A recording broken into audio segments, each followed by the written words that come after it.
So we had said yesterday that Yeshua and Kalev came back from Eretz Yisrael, and they rent their garments, and Moshe and Aaron fell over. And then in Pasuk Zayin, second line from the top, Vayomer el kol adas Yisrael, Vayomer el kol adas b'nei Yisrael lemar. Yeshua and Kalev then say, Ha'aretz asher avarnu v'lasur osa, tova ha'aretz me'od me'od. The land is very good. So here is the first time they've actually talked about the quality of land. Earlier, all they said was when the Meraglim had said, we can't go in, they said, no, we can. Alo nala, we can go. Here, they actually describe the quality of the land. The land is very good. They use an interesting turn of phrase over here. Tova ha'aretz me'od me'od. The land is very good. So there's only one other time that, it's like me'od me'od. What's me'od me'od? Very, very. Very much, very much. It could have just said, ki tova ha'aretz me'od. So I once had an idea about this pasuk, then I saw later it was confirmed by one of the Meforshim. Page 804. Page 804, fourth line from the top. There's a Mishnah in Pirkei Avos. The Mishnah in Pirkei Avos says, it's the fourth chapter of Pirkei Avos, Mishnah Dalet in the Siddur. Rabbi Levitas ish Yavna, Levitas from Yavna says, this is in Pirkei Avos, Me'od me'od hevei shval ruach, be very, very humble. Shetikvas enosh rima, because man's ultimate hope is the worms. Man's ultimate fate is the worms. It means the person's going to be consumed in the grave. So you got nothing to really brag about. Whatever a person is, he could be Arnold Schwarzenegger, but one day it's all just going to be worm feed. So, to keep it in a proper perspective. That's the plain meaning of the Mishnah. Plain Mishnah is, listen, ultimately, who do you think you are? One day the worms are going to be eating you. That's the plain meaning of the Mishnah. But there's an interesting, I had a question. I didn't have the answer, but I did have a question. Because the wording of the Mishnah, if you notice, it's Rabbi Levitas ish Yavda Omer, Me'od me'od hevei shval ruach, shetikvas enosh rima. Now, the word tikva means what? Hope. Right? That's the name of the Israeli national anthem, Hatikva, to be a free land in our nation, to be liot am chofshi be'artzenu, Hatikva. Hatikva, lo avda tikvateinu. Our hope is not lost, and we hope to be a free land, free nation in our land dictated to by the United States. That's the ultimate. That's the ultimate hope. So that's what the word tikva means. Tikva means a hope. It's a girl's name also, Tikva. That Tikva. I know a girl's name Tikva, which means hope. Which means the father's hoping to find enough money to marry her off when the time comes. So what do you call it? So in this context, it's very strange. Be very humble, because man's ultimate hope is the worms. Now, most people, take a survey. Most people aren't hoping for worms. Most people are hoping to avoid worms. So what does that mean in the context? The Mishnah should say, be very humble, because the ultimate end is the worms. Okay, then I understand it. It should say shesof enosh rima. But it doesn't say, it says shetikvas enosh rima. That's a brilliant explanation. A guy dies, and he comes up before the heavenly court after 120 years. And they say to him, okay, let's see what you accomplished in life. Well, you did this and you did that. How come you didn't, they're going to start asking some serious questions over there. And how come you didn't learn all of Shas? Or if you did learn all of Shas, how come you didn't learn it 5 times? And a person says, me? I was a nobody. How much could you expect from me? So then the Beis Din is going to say, oh yeah, you were a nobody? Did you conduct yourself like a nobody all the time? You didn't think you were a nobody at work. You didn't think you were a nobody in shul. You thought you were a somebody. And all of a sudden up here you're saying you're a nobody? So the man's ultimate hope is worms. In other words, if you have a hope to say, I'm nothing but a worm in the heavenly court, that's only going to cut it if that we actually saw ourselves as worms down here.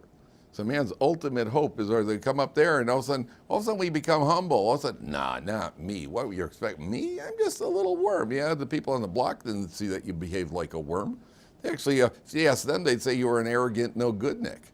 That's what they'd say about you. You thought pretty highly of yourself. It took you a while when you were grooming yourself in the morning, looking in the mirror, thinking about how Hashem did such a good job on you. Right? So what? You didn't think you were a worm. So man's ultimate hope is to plead worms, which means that the Mishnah is talking about humility. What was Yoshua saying over here? The commentary say, Yoshua says to the Jewish people, Tova ha'aretz me'od me'od. The land is very good as long as you keep me'od me'od in line. It means if you're willing to humble yourself and you're willing to accept Moshe Rabbeinu as the leader and not rebel against what he says to do, and that requires humility, then Eretz Yisrael is going to be very good for us. But we're going to go in there. It's going to be good. You don't have, just humble yourself a little bit. And that's one of the hardest things in life, is for a person to be willing to take instruction from somebody else. Why are you telling me what to do? I also have an opinion over here. And therefore Yoshua is emphasizing the ma'od ma'od. That's what the Mefarshim say. Okay, now take a look at Pasuk Tes. I will read a couple of psukim here. Im chafetz bano Hashem vehevi, if Hashem wants, vehevi osanu el eretz azos and osanu alanu eretz asher hizavas chalav udvash. If Hashem wants, He could bring it in. Ach ba'Hashem al tibrodu, just don't rebel, say Yeshua and Kalev. V'atem al tiru es am ha'aretz, don't worry about the people. Ki lachmeinu, they're our bread.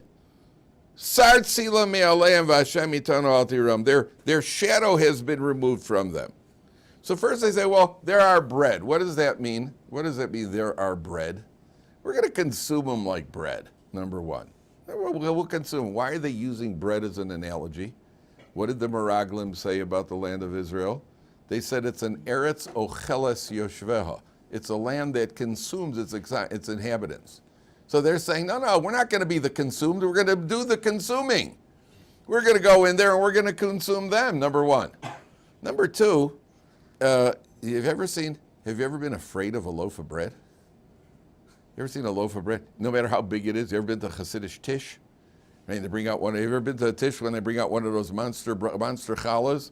Are you like, oh man, oh no, it's the challah, the man eating challah. Nobody's afraid of a loaf of bread. I don't care how big they are. Why, they're worried about giants? I mean, that's like a giant loaf of bread. Big deal. Plenty to go around. We have nothing to worry about. That's a comparison to the loaf of bread. Even more than that. What bread did the Jewish people eat in the desert? They ate mun, right? Yosef, they ate mun. What was the whole point of the mun? What was the whole point? The mun fell every day. And it was a bread that left, by the way, when they ate the bread, they never had to relieve themselves. It was a spiritual food, physical but spiritual, which got absorbed into their system, and they never had to relieve themselves. They relieved themselves because they ate other foods, regular style foods. But mun, by definition, was absorbed in.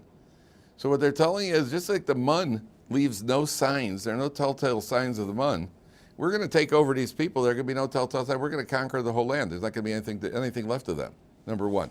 Number two, what was the whole point? You know, HaKadosh Baruch Hu brought down the mun every day. Why couldn't He bring down the mun once a week? And don't tell me because the Jewish people didn't like eating leftovers, right? You got to have fresh mun. Bring it down once a week. You got to make them go run around every morning. They got to go collect the mun. Why did the mun come down every day? What's that? Exactly. Very good. Very good, Al. Bitachon. Trust. I mean, a guy goes to sleep at night, there's no food. And he's got a nice sized family. Remember, they were having 6 at a time in Klal Yisrael. So he's got a small family of 24 kids. Right? His wife has only given birth 4 times. Then they're the Goldsteins down the block with 60. You know. And now he's got to go to sleep at night. How am I going to feed them? There's a lot of mouths to feed. And every single night he's got to go to sleep doubting, please, everybody. And it doesn't matter that the mun came down. It doesn't matter that, I don't know if you've ever been in a casino. Don't say if you have. But, you know, I've always wondered, you know, you go to what do you call it, the roulette wheel. So you bet on one, so there's this idea, if you lose, you double up, right? You double up. Eventually you're going to win. Just keep doubling up, and eventually you win. Yeah, the problem is that if you've lost 9 times in a row, and now you got to put $500 on the table, you still got a 50-50 chance. And then you're going to have to put down $1,000 on the table, or $1,500 on the table. You know, you're getting nervous over here. I've never done it. And I know that if I would go, I would win lots, you know, but I've never been able to go. But yeah, I just know it. I just know it. Yeah. So do a lot of other people on welfare. So so the mun it came down every day. Yeah, but tomorrow's another day and we've got no food. That's a lesson in bitachon. What's Kalev saying to them? Ki lachmeinu heim. They're our bread, meaning they're like the bread we've been eating right now. What has our bread been dependent on up until now? It's one more thing. It's dependent on our bitachon. To take over the land of Israel, that's all it takes. It depends on our bitachon. If we trust God, we got nothing to worry about. Okay, now I want to show you a couple of points over here. There are a couple of very, very important points here.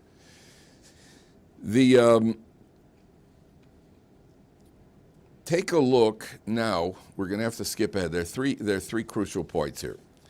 So HaKadosh Baruch Hu says to Moshe Rabbeinu, listen, I'm upset with the people. Skip on ahead. And Moshe Rabbeinu has a whole debate. You can't kill them all because then everybody's going to say you weren't strong enough to bring them into Eretz Yisrael. Now turn to page 806. So HaKadosh Baruch Hu says, okay, the people are not going to see the land of Israel. He says in Pasuk Chaf Gimel, it's 5 lines from the bottom, 6 lines from the bottom. So HaKadosh Baruch Hu says, Imiru es ha'aretz asher nishbati la'avosam v'chol ben atzai lo yir'ua. All this generation, the people who have provoked me, antagonized me, they're not going to go in, they're not going to see the land of Israel. The Avdi Kalev, my servant Kalev, Ekev haisa ruach acheres imo, since he had a different attitude, Vayemale acharei, he was loyal, he followed me loyally, Vaviosi vela arts asher bashama vizaro yorishena. Kalev, I'm going to bring to the land of Israel. He's not included in the punishment. And not only he's going to come back, Rashi says he's going to get Chevron. He's going to be given a portion as a reward. He's going to have the land. The area of Chevron is given to Kalev as a reward. Okay, that's what the Torah says. Now pay attention very carefully.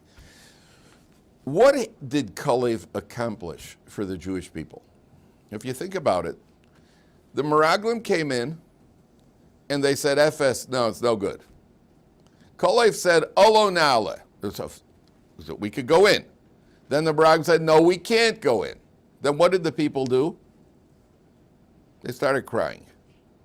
People started crying. Then HaKadosh Baruch Hu brings a punishment. Listen, you cried for no reason, and you're Tisha B'Av, and you're all going to die in the desert. So what did Kalev accomplish, gentlemen? What would you say he accomplished? Accomplished nothing. What did he accomplish? They said no, he said yes, they said no, everybody cried, game over. So what did Kalev accomplish? So Moshe Feinstein says, look, Kalev's getting rewarded. If he's getting rewarded, it's not for effort only. There is reward for effort. But he's getting rewarded not for effort only. What's he getting rewarded for? So imagine the following. There's a guy's on a respirator in a hospital. And you happen to walk past the hospital, you're in the hospital going to visit somebody, and you notice that there's a doctor who's reaching to pull the plug on the patient, what we call murder. What they call mercy killing. I never understood, why does the doctor have to pull the plug? You know, if the family wants a guy to die, so we honor the oldest son with the honor of murdering his father. I mean, doctors, you know, they could give injection examinations. Anybody could pull a plug.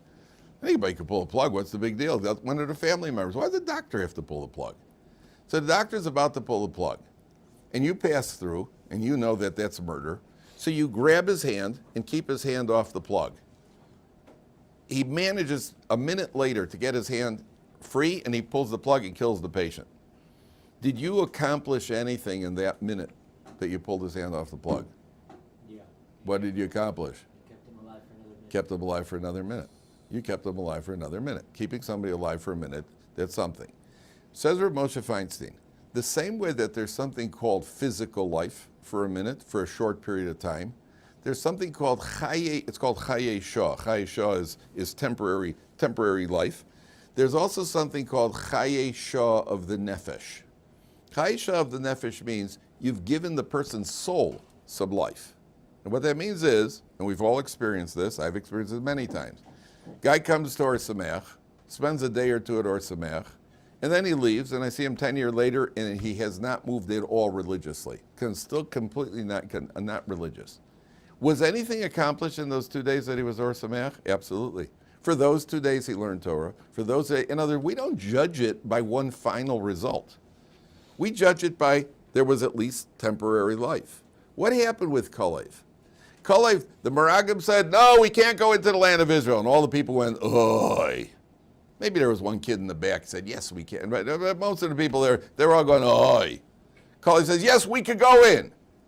At least some of the people at that moment thought to themselves, you know what, he's right. We should trust in Hashem. For those few moments, they've done tshuva. In other words, the first groan in the first moment of despair is an avera. Hashem said you could go into the land. These guys discourage you. If you became discouraged, that's an avera. Hashem said you could do it. Moshe said he could do it. You now committed, you now sinned. Then Kalev says, yeah, Olo Nala, we could go in. And at least some of the people were thinking, hey, you know what? I really shouldn't have this negative attitude. Then more people, then again, the Meragim say, no, we can't. Then again, all the people go, oh. For those few moments of tshuva, there's a concrete accomplishment. For those few moments of tshuva. And therefore, Kalev is going to be rewarded. What this means is, Hashem, one day you're all going to be married, you'll all be married soon, you'll have your own homes, and someday, some searching or some unconnected young man is going to come to your house for a Shabbos meal, is going to seem really interested. And you'll talk to him, you'll make Kiddush, he'll answer Amen, you'll have a nice Shabbos meal with him. Then you'll see him a couple of years later and nothing happened really. You're going to think, what did I accomplish? What did you accomplish? You made a big mistake because you think you didn't accomplish. You don't know what you're accomplishing. First of all, you don't know what you're accomplishing in general. You don't know what you're accomplishing. We never know when the seeds that are planted, we never know when those seeds are going to sprout. I had a guy, there was a guy in the Beis Medrash, shared Or Sameach. So I'll tell you two stories. There was a guy in the Beis Medrash, shared Or Sameach. They were having a Shabbaton. I'll tell you, let me back up. They were having, what do you call it? There was the Beis Medrash, we're going back quite a few years. The Beis Medrash was having a Shabbaton in Telstone. You ever been to Telstone? It's a small town between Yerushalayim and Tel Aviv. It's outside Yerushalayim. So they were having a Shabbaton. I once gave a talk somewhere. This woman told me a story. I gave a talk, and an older lady comes over to me, and she says, she, for many years, she had guests in her house, and they always had guests and people, friends, a friend of a friend, the guys about Tshuva, Yeshiva guys, they always had guests. They were very busy Shabbos. She decided, she was getting a little older, she and her husband decided, they're going to pass the torch to the next generation, and she's going to retire, they're going to have a quiet Shabbos. Okay, Thursday night, she's sitting on the couch reading a magazine for the first time in years, and the phone rings. She picks up the phone. It was one of the rabbis from Or Sameach. And they were having a Shabbaton from Or Sameach in Telstone. He lived in Telstone. He asked her if she could have a couple of guys for Shabbos. So she said, okay, I'll start my retirement next week. All right. So Erev Shabbos, it's about 3 o'clock, and this rabbi knocks on the door with two bachrim from the Beis Medrash. And they come knocking on the door. We're both wearing their black hats and jackets, knock on the door. And one of the guys, as soon as he walks into the house, he goes, this is the home, this is the home, this is the home. The rabbi says to him, what's with it? He says, this is the home. The guy was so excited he couldn't even talk. This is the home, this is the home. I said, what are you talking about? He says, I came here 3 years ago. And I remember that 3 years ago, they took us over to the small, I was in the, just checking out Or Sameach. And Shabbos, they sent me, Rabbi Samet or something, sent him to Telstone. And he had a meal in a home. He said, I didn't remember this town. And I didn't remember where it was, and I didn't even remember the home, I didn't remember the names of the people. But I remember seeing this is the home I had my first Shabbos meal at, and sitting at that Shabbos table and experiencing Shabbos, I decided that I am going to stay at Or Sameach, and that's the reason I became from the Beis Medrash today. So you never know what it is that's going to affect somebody. You never know what it is. And if you feel that, so that's why people ask me, what's the success rate at Or Sameach? What's the success rate at Or Sameach? Well, it depends. If you talk about talking English with a proper American accent, very, very little, right? So we have a lot of South Africans here. But if you're the success rate for making people from 100%, we have 100% success rate here. But there are guys later on who aren't Shomer Shabbos, yeah, but we had 100% success rate because everybody who's ever stepped into Or Sameach, something happened to their neshama, even for a few moments. even if only for a few moments. And you should know that whatever you do with people, and I'm sure that you're in contact with other people who are less interested and so on and so forth, every bracha that they make, and every time they answer amen, and every few minutes they put on a yarmulke, because that is a concrete, tangible effect. Okay, that's as far as Kalev. Now, go on to the next page, to Pasuk Lamed Daled, Yud Daled Lamed Daled. Now HaKadosh Baruch Hu mentions the punishment. And he says to Klal Yisrael, take a look, he says, you're going to die in the desert, right in the middle of the page. Uvenechem, Pasuk Lamed Gimel, smack in the middle of the page. On page 808. 808. Everybody got that? 808, Pasuk Lamed Gimel. Uvenechem you roim bamidbar arboim shana. Your children are going to, literally, they're going to graze in the desert for 40 years. V'nasu as zinusechem, they'll bear your iniquities atom pigrecha b'mibra, till you die, till you all die out in the desert. 40 years, you're going to be wandering. Now watch this turn of phrase. B'mispar hayamim asher tartem esa oretz, by the number of days that you spied the land, arboim yom, 40 days, Yom lashana, 1 day per year, 1 day per year. Tisu es avonosechem arbaim shana v'idatem es tinuasi. 1 day per year, 1 day per year is your punishment. Therefore, how many years do you get in the desert? 40 years. Anybody notice anything maybe a little problematic with that structure? Anybody notice there's a little problem with that structure? That's conceptual, structurally, the words, structure of the words. If you were going to give it out this punishment, how would you have said it? 1 day for 1 year. 1 day per year? That's how you'd say it? It says it twice. What else? That's just for yes, very good, Avi. I'd say a year per day, not a day per year. Not a day for the year. The punishment isn't 1 day for the year. They weren't there for years. They were there for 40 days. I would say the punishment is a year per day, a year per day. So you were there 40 days. Now you get 40 years. Doesn't make more sense? A year per day. So why does it say a day per year? The Mefarshim struggle with this because it really is. So one of the answer that I saw that actually sat with me well. When did they die? Okay, they're going to die for over 40 years now. When did they die? Every year on Tisha B'Av, they dug graves. And everybody got in the grave that night. And the next morning, 15,000 people didn't come out of the graves. 15,000 times 40 years, 600,000. So every year on Tisha B'Av, all the men dug graves and they lay down in the graves. And in the last year, everybody came out of the grave. So they dug, they thought, well, maybe we misread the day of the month. So they stayed in there until the halfway point of the month, then they knew that the decree had been rescinded. According to one opinion, the last year Hashem let them off the hook. So when it says day per year, it means 1 day each year is where this is going to be carried out. Yom L'Shana, for 40 years. 1 day per year, you're going to dig. I mean, can you imagine doing that, guys? You dig a grave, and you're hoping that you wake up in the morning. You know, and it's like, am I really up or is this a dream? You know, which world am I in? Which world am I in right now? So 1 day per year. I actually had a guy here from Or Sameach who told me that he was once hiking, I think in the backwoods of Virginia somewhere. He's on his own, and he was hiking through the woods. And it was getting dark, so he was looking for a place to lie down. So he laid down. There was like a slight ridge in the grass, the earth. So he laid down in this ridge, covered himself up in his sleeping bag. He went to sleep. He wakes up the next morning, and he's covered with cobwebs. And he gets up and he turns around and he looks, and there's like a cross right behind him. He had laid down in a grave.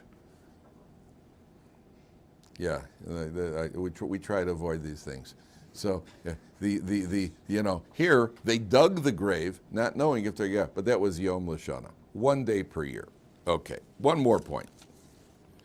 Go down 3 lines from the bottom. 5 lines from the bottom.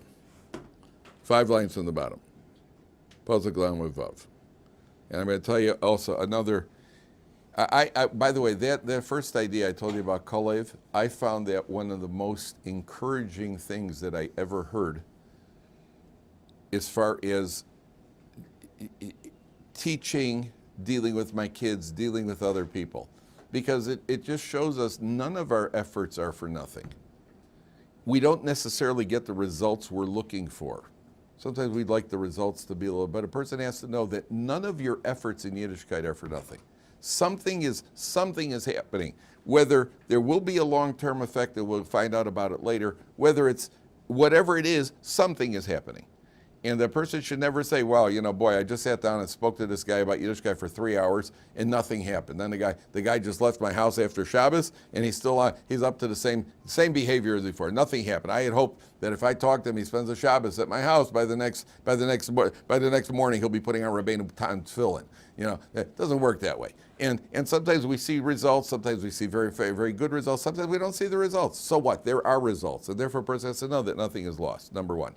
Number two, this is also a game. What do you find more difficult, davening or learning?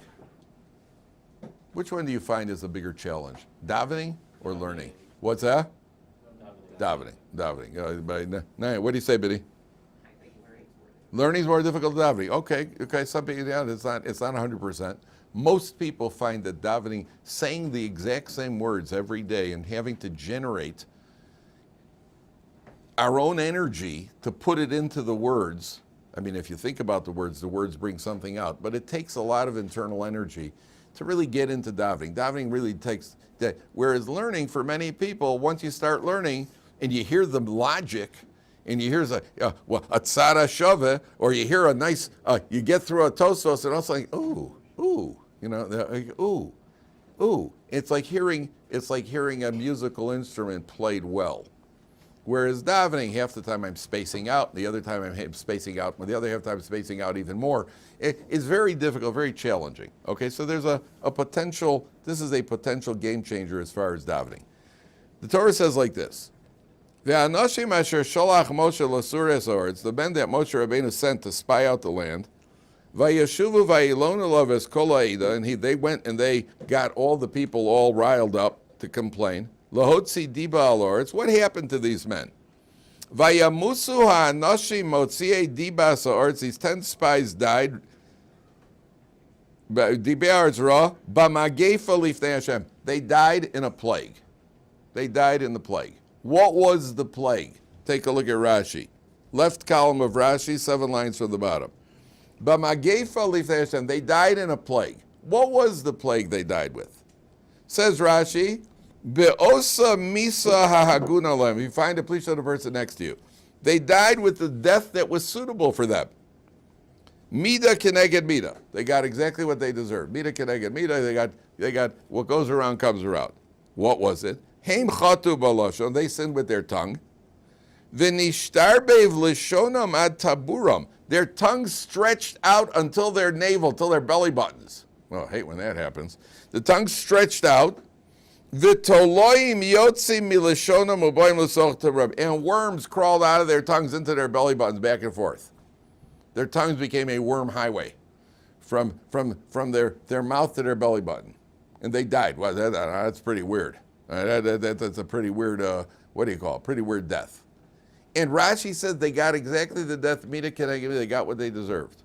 Why is this the death that they deserved? What's the connection? What's the connection to what they did? So the most basic, the obvious connection is what? The tongue. Lashon hara. You spoke bad about Eretz Yisrael. So you got the death. But why the belly button? Why the belly button? Why through the belly? Well, where is Eretz Yisrael located, gentlemen? If you look at, exactly. Very good, Nachman.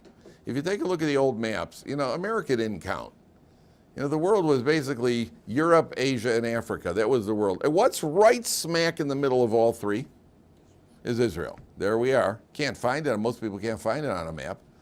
But there it is, right at the center part where these countries connect, where these continents connect. And not only that, even and not just physically, even on a non-physical, what's the world focused on always?